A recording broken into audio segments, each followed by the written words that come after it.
Hello Virgo, welcome back to my channel. If you're a returning subscriber, thank you for coming back. If you're new, welcome. Oh, we've got way too many. Let's see if we can get a cleaner shuffle.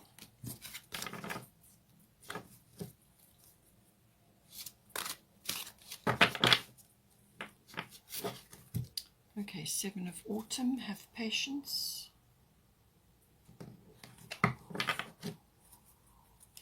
Bottom of the Fairy Tarot is 5 of Autumn.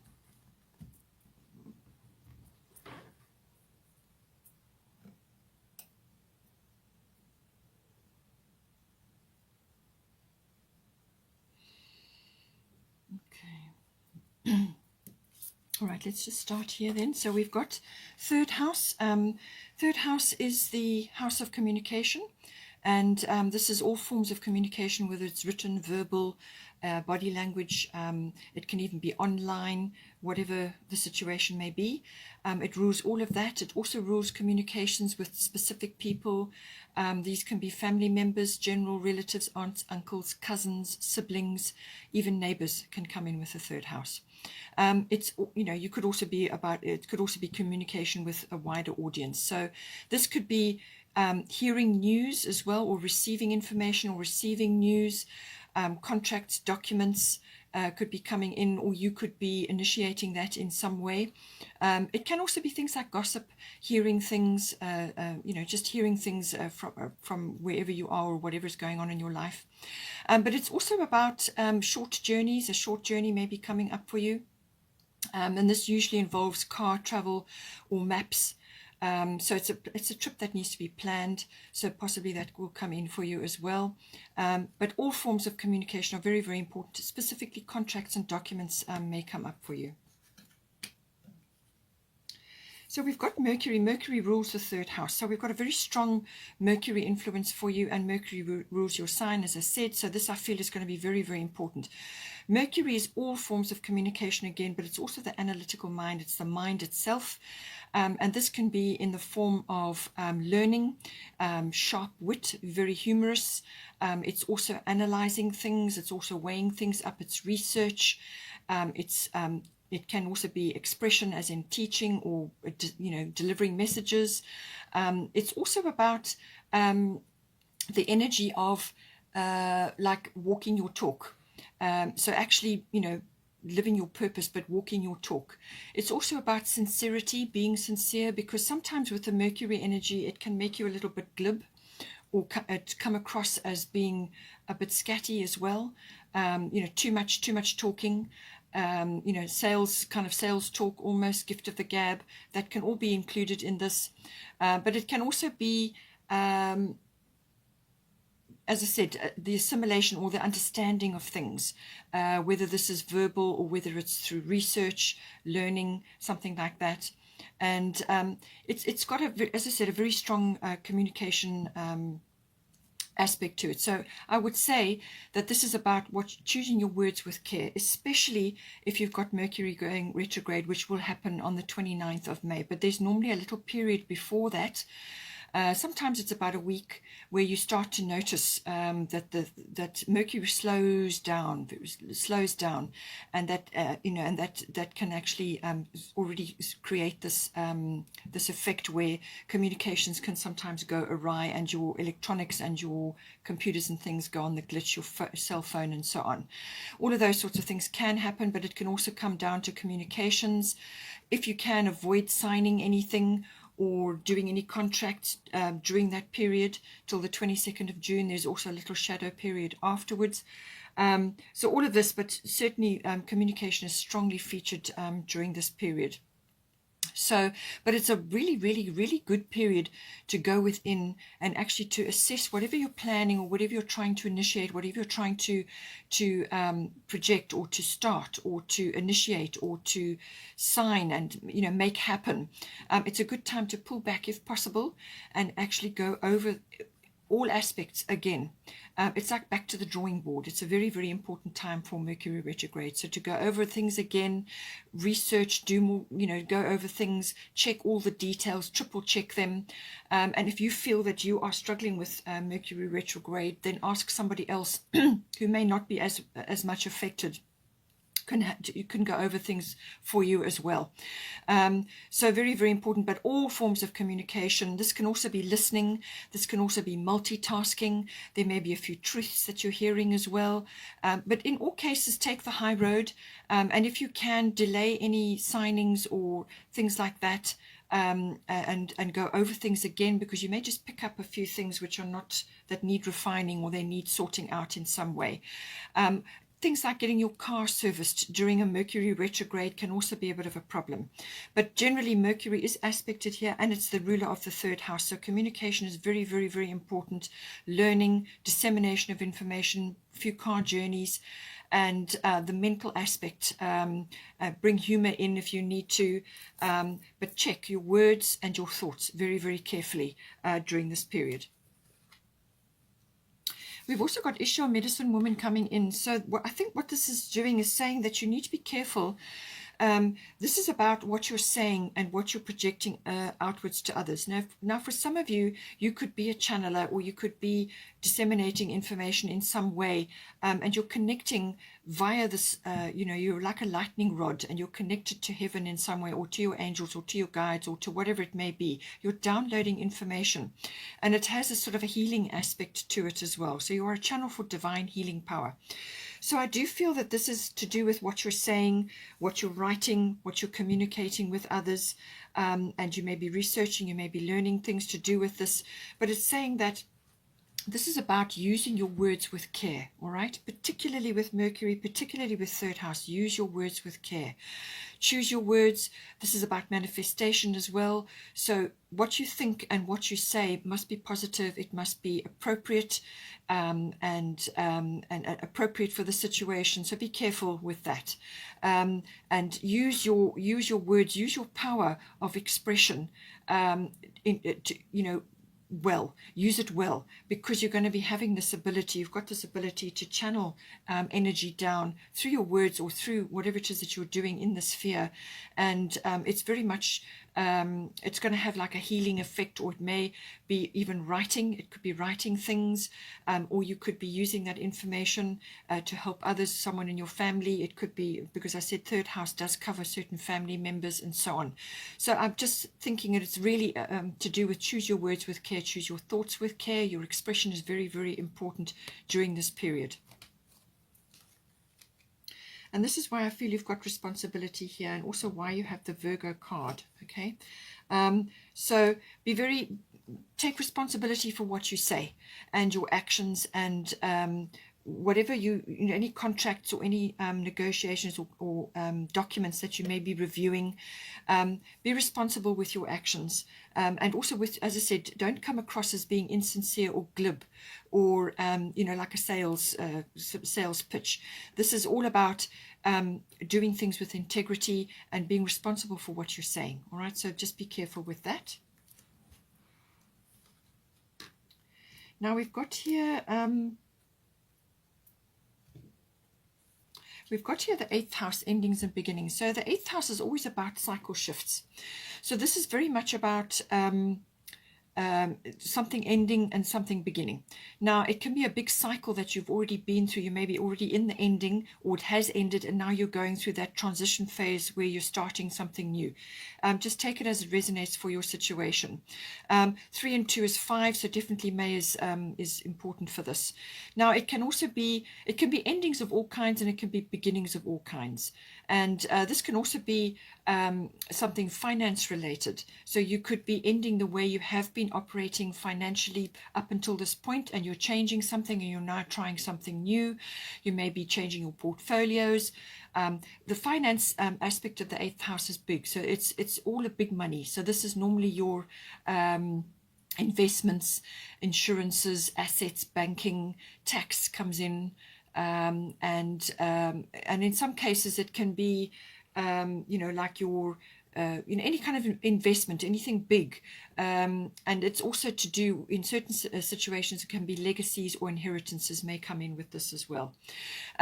It's also about sexuality. So for some of you, this may be more of a focus, and it may be that you're coming into connection with somebody, because there's a beginning here, and you may be have ended something, or you may just have been gone through a long cycle of not having a partner. Now you're coming into connection with somebody.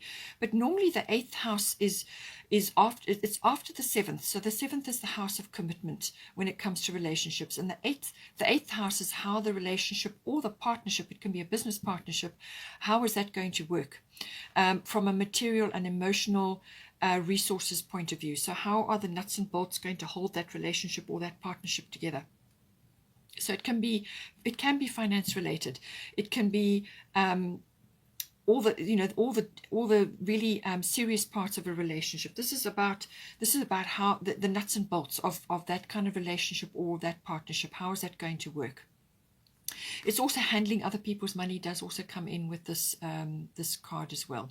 The other aspect of this is a death, but this is not necessarily a physical death. It can be for some people, but it's usually something like an ego death, or some aspect of your life falls away because you don't need it anymore, or you've outgrown it. So that's where the cycle shift comes in. So you've had something in your life for a long period of time, it falls away or just dissolves, and now something new is preparing to come in. And it's, in some cases, it can be an ego death where you've got used to having things in a certain way, emotionally or whatever, and now you have to shift and change out of that and realign your life. It can also be about birthing things. This can be birthing new conditions. This is where the cycle shift comes in, the beginnings, birthing something. It can be birth as well, actual birth, but it's usually to do with conditions in your life. And this house also deals with, it's quite a deep house. It can be psychic knowledge coming up as well. It's also about, sort of almost like the something that's being regenerated or renewed. So it's like something that is coming out of something that was thought of as ended, over, finished, almost like not existent anymore. Something comes out of that. It can be health related, but it can also be out of a circumstance which you thought was over, or just didn't ever get off the ground, nothing happened from it, and a phoenix rises up out of the ashes. There's that regenerative or renewal energy with this as well. So now you've got at the bottom, you've got a Sun Spirit, which is the most positive card in this deck. So in any deck, it's always the most positive. So this is a beautiful, beautiful energy. So it could really be that something is starting to emerge for you now. And the sun, as I said, is radiant, it's fiery, it's powerful. So this could really be you going through a phase where you're leaving an aspect of yourself or your life behind, and you're now going into a new beginning. You're transitioning into a different phase. You're becoming more authentic, which is the sun energy, becoming more authentic, becoming more powerful. You're stepping into your own. You're taking ownership of who you are. And it can also be feeling radiant or feeling healthy and feeling powerful. So as I said, with the health, this can come in. But it can also be aspects of your profile, or your, something that, it's the raising up of you in some way. Now, this can be like sort of you're being favored, or you're being pushed into a leadership role, or you are taking charge of something in some way. So it's like a leadership role. It could be within your finances, or it could be in some other arena, but you're influential with the sun. It's also about creativity. It's a very creative energy. Children sometimes come in with this as well, so that may be a case for you.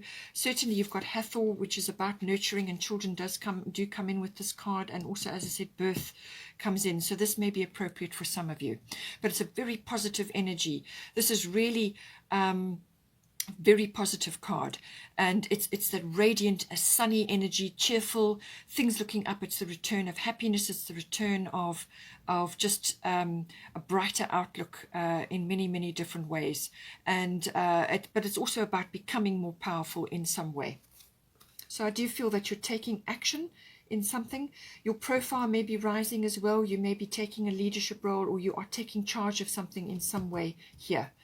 Then we've got Hathor, receptivity. Allow yourself to receive. This will increase your intuition, energy, and ability to give to others. So you could be receiving finance. or you could be receiving something. Something is coming, or your profile could be raised in some way, and this is going to bring rewards for you, whether this is financial, or a new cycle for you, or just some sort of regeneration or renewal. Something like that is coming in for you. But it's a very powerful sign, and it's going to create a shift for you. But it's saying be open to receiving. All right, so this could be receiving as in people are paying attention to you. So you could be receiving attention of some sort, or you could be receiving a financial boost of some sort, or you could be receiving better health, or just a better outlook, or you've gone through your transformation and now you are you're on the regenerative or the renewal path. But be open to receiving. This is about harnessing abundance for yourself, and this 8th house is a finance house, as I said, and the sun is wonderful energy. So this is saying that in order to harness abundance for yourself, you need to be able to give and receive in equal measure. And this is linked to the masculine and the feminine, which is in both of us. You have to balance both. So giving and receiving, and you've got to balance both in order to anchor your abundance in your life. So if you're constantly giving, eventually you're going to deplete yourself, and then you slip into resentment and just exhaustion as well. So you have to be able to receive. And if somebody is giving you something, or offering you something, or raising your profile in some way, or they are, you're just coming into your own in some way, be open to receiving any abundance or any kind of goodness that's coming from the universe for you. Be open to receiving. All right, and that will balance your energies. It will also fill your cup up, and then you can share that with others. So it may be that you may be in a position to share your abundance with others. And this could be family, this could be a legacy, it could be an inheritance, however it comes in for you. But this is about sharing this this abundance as well. So, but it will sharpen you up. Being able to receive, giving constantly really just depletes you. So you also have to receive as well, and you have to give back to yourself as well. You have to keep filling up your cup yourself. Nobody else can fill up your cup, only you can do that. Okay. In some cases, as I said, this may be about nurturing. So this may be about nurturing yourself, nurturing your own financial profile, and your own sexuality, feeding that. It could also be, as I said, a very committed relationship. Where's this relationship going, or this partnership? How is it going to work? You need to receive and give in equal measure, but it's also about nurturing. In some cases, as I said, this could be very well to do with children. It's got the all child-related issues fall in under Hathor as well. But it's also about, I feel, nurturing yourself and nurturing your nearest and dearest, setting up. It could be legacies, it could be financial situations, whatever is relevant for you. But be open to receiving, very important. We've also got here Aphrodite. So inner goddess. So this is about self-care. So awaken the goddess within you through dance, self-care, and appreciating your divinity. So I do feel that certainly with the sun energy coming in, this is going to be about owning your, coming into your own and giving back to yourself as well. So you can give to others, but you must give back to yourself as well. And you are responsible for your own happiness, all right? Your own health and your own happiness, you are responsible for that. So with Aphrodite, inner goddess, that's all about that. This is about appreciating your sexuality, your connection to spirituality. It's taking care of yourself, and this is financially as well as physically. If you need downtime, if you need to rest, then that's what you do. If you need to go and perhaps do a self-care day at the spa, or some other, could even just be a massage or whatever it is, or just a nice nap and some downtime away from drama and activity and media and so on, then that's what you do.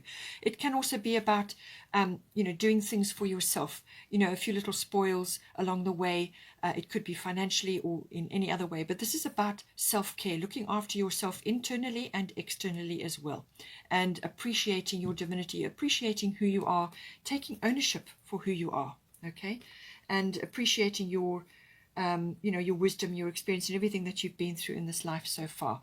But it's you do this through activities that you enjoy. So self-care, you know, dancing, music, it could be yoga, it could be any kind of activity which makes you feel good, and just appreciate yourself and look after yourself in all forms. Now we have got here the sixth house. So the sixth house is about it can be about work issues. So this can be your workplace, your work colleagues, your work projects. It can also be your mastery of your craft. So whatever it is that you do. So even if you don't go to a workplace, it's what you're doing. What occupies you. It's also the card of health and diet and your lifestyle and your well-being. It's also the house of pets. In some cases that may be relevant. All right. So all of that comes in there. We've also got the Virgo energy coming in, and the Virgo is the ruler of the sixth house. All right. So Virgo energy, it is an analytical energy. It's all about health. Looking after your health is important, but it's also about using your analytical abilities at this time. So this may come in some way, form here. And this is about weighing, sifting and sorting. This is analyzing of figures or words or whatever it is, or it's detailed craft work, or any kind of detailed work comes in with Virgo. Virgo is all about detail. And but it can also be about your skill set is really about sifting and sorting and the detail work, but also analyzing things, and whether that's facts or figures or words, whatever it may be. But it can also go too much, and then it slips into worry, or critical words, being critical of others or critical of yourself. So your self-worth takes a bit of a knock if you are too much in that way. So just be aware of that, be careful of that, especially with your health. You want to keep that, pristine and look after yourself, especially with the sun coming in. You want to be enjoying who you are, and with your self-care card. So this is really good time to be looking after yourself, and putting yourself first in some ways, and just be, pristine with your health at this time. I feel that's important. But it could also be work related. There could be detail or some sort of analytical aspect that you're working on at this time, and it's saying that you really are going to be in this mode, but just don't slip over into being overly critical, nitpicking, or worry. All of those can come up with too much Virgo energy. This you need to focus on the best part of that, which is being able to give constructive and worthwhile advice, because you can analyze and because you can weigh things up and you can sift and sort, and you've got a wonderful brain for detail. So that all comes in with that. Now it is saying, we've got here underneath, we've got solar eclipse revolution. So it's saying that I do feel, because you've got the bust independent card, I think a lot of you may be in the situation where you can become like an independent consultant, or you do things independently of a workplace or a work situation. And it's saying, I think it's saying that either you have been in a workplace and now you're becoming more independent, or it could be the other way around. Because you've got solar eclipse, there's a reevaluation going on here, but something is coming into shift. Whichever way around it is for you, but it normally is a change of direction, or a sort of a shift for you, where you now are gaining self-mastery in some way. And when this comes in, it can normally be like quite an abrupt change of some sort. So it can create a shift, or it can you could have a change of direction. You could be seeing something very clearly, and now you know what you've got to do. So but it's normally quite an abrupt shift. It forces you into the present moment to deal with something. It could also be that you may have been putting something off, and now the solar eclipse comes in to actually shift you forward. Now there will be a solar eclipse in June, so this may be the lead up to that. But it's ultimately, the solar eclipse card is about self-mastery. That's really what it is. So whatever change comes in for you, whether you are going from a bigger setting to a more individual setting, or the other way around, whatever is appropriate for you. It could also be health related. It's saying that in some way your independence is important. Okay, so This could very well be work related, and it could be that you are changing your environment or changing something in some way. But it's saying that your independence is a foundation for your strength and success. So whether you're taking on a consultant role, or you're only doing certain days of a week, or whether you are going completely on your own, or you may just be working individually on a project in amongst others, it just depends on what the situation is with you. But some sort of shift or change is coming in, and it's about being open to this change and facing what needs to be faced, and welcoming it, and actually mastering the change. Because if you resist it and if you dig your heels in, then this can be quite a difficult situation. But if you realize that it's necessary and it's for your own growth, then it will then you can take action in that regard.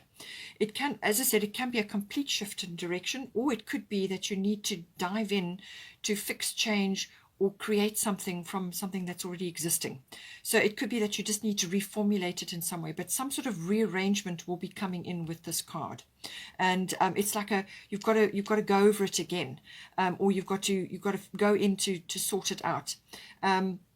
There's some aspect that can be improved possibly, or recreated, or reformulated, some plan that you have, or something that you want to initiate, or something that you want to do, and this will force you to actually deal with it and initiate what you need to, but to reformulate or go in a different direction, whatever is appropriate for you. Now, as I said, with the bust independent, so it's saying that this is the energy, and cats are very independent. So it's about that. It's about it can, as I said, be within a workplace, or possibly it's to do with diet related or health and well-being. It could even be your lifestyle, the way you live your life. You may be living a lifestyle which is very different to other people, or you just may have aspects of your life which you like to do separate from your partner. So this can be activities you enjoy, or other aspects of your life which you like to maintain. And it's important that you maintain your independence. So however that is relating to you, whether it's to do with activities, your lifestyle, or perhaps your well-being. Perhaps you have certain things that you like to do and your partner may not be interested in that. Or it could be to do with your work. It's important that you have some independence with that. But it can also be independence of thought, or independence of opinion, or independence within ideas, So this is about analyzing the situation and coming up with your own course of action, or something that you would like to initiate, or something personal and private to you which you enjoy doing. It could be a hobby or an interest, something like that. As I said, it's mastery of your craft. So this can be something that you're actually, doing in the daytime, or it's part of your routines.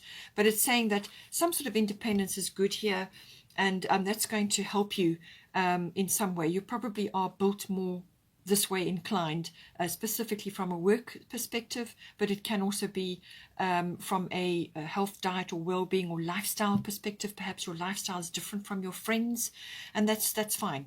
It can also be that in some cases you may be getting a pet. For some of you, a cat may be coming in. She is cat related, is bust, and this is the 6th house, so it's a house of pets. In some cases it may be that saying that having a cat around is going to be very beneficial for you, because they teach you independence. They show you how to be independent. So for some people, this may be very necessary in their life. We have got here, have patience and don't worry. Take time to rest and plan your next steps, a prudent investment of time or money. So that was what came out. The bottom of the Fairy Tarot is 5 of Autumn. Reach out to others for assistance. Poor timing for a career change, feeling challenged by money issues. So I do feel that this may be leaving you, this energy, or this shift or change that's coming in is going to move you out of this. So take what resonates for you out of this. Reach out to others for assistance. Poor timing for a career change, feeling challenged by money issues. So as I said, the 6th house does deal with work. So it may just say that, bear in mind that independence is going to be better for you in the long run. So you're better suited for that. So take this, but I do feel that this energy may be leaving you now. And with the sun coming in your finance house, I do feel that abundance or some sort of boost or something is coming in for you, some sort of boost, you know, something is going to manifest for you. So I feel that this may be leaving your energy now, and it's saying have patience and don't worry. Take time to rest and plan your next steps, a prudent investment of time or money. So this is very much the energy to do with the 8th house. And as I said, you've also got perseverance here, which is pretty much summing this up. Have patience and don't worry. As I said, with the Virgo energy, your inclination may be to worry, but perseverance is what you need here. Okay, just keep going. Don't give up. And with the sun, you've got the sun with you here, and use the power of the solar eclipse. If this is relevant for you, then use the power of that to create change, or to go in and fix or change or create something to make it better. But this energy here, this is exactly what the energy is all about. It forces you to go back to the drawing board, to go over things again, assess what you're planning, check your paperwork, and just wait until that energy has shifted. It normally takes about a month, and then that energy will move away from you. It affects everybody like that, but just be aware that there's more to be done. There's something that either has been overlooked or can be refined or improved with this energy. And we also have Moon Soul here. So this energy is saying that this is an emotional, where your moon is located is where you go to feel secure and to enjoy yourself, to relax. So with the moon, this is all about emotional situations. The moon may be important for you. As I said, there is the new moon on the 11th, the new moon in Taurus conjunct Uranus, that is in on the 11th of the month, and then we have the full moon eclipse, which will be on the 26th of the month. So I do feel the moon is going to affect you in some way.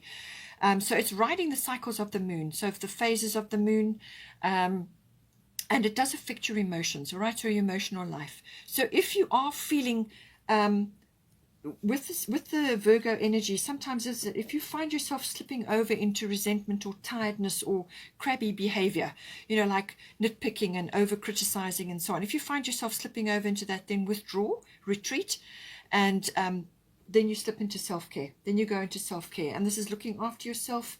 Nice sea salt baths, go for walks in nature, nap, do whatever it is you have to do to self-care. As soon as you find yourself doing that, self-care. The moon can also bring up feelings of nostalgia or sentimentality, which is fine, but you can't live there. Your rear view mirror is small.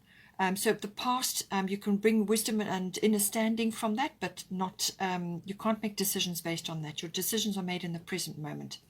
So this may bring up a few emotions to do with that, or something connected to your emotional life. It can also, again, be about birthing. It can also be female figures, mother figures, or just the feminine wisdom, feminine issues, or feminine understanding. Or just women in general. You may work in a place where there are women. So all of those aspects can come in. But it can also be about crowds and fame, and in some cases travel. So with the sun coming in, I did say that you may be taking a leadership role, or there's some notoriety may be coming in as well. So for some of you, that may be the case. Your profile is being raised. That could happen. But it's also, as I said, about birthing, physical birthing as well. That may be relevant for some of you. Or it could be birthing something, like an idea or something related to that. It is also about nurturing, and the moon is very much about nurturing of yourself, number one, and then of others if need be. And this is why you've got the self-care card, all right, and why you have receptivity, nurturing yourself first and foremost. So all of those issues come in with the moon card. Okay, Virgo, hope you enjoyed that. Please take care. Have a wonderful month. And don't forget to like and share, or like and subscribe. And I will see you next time.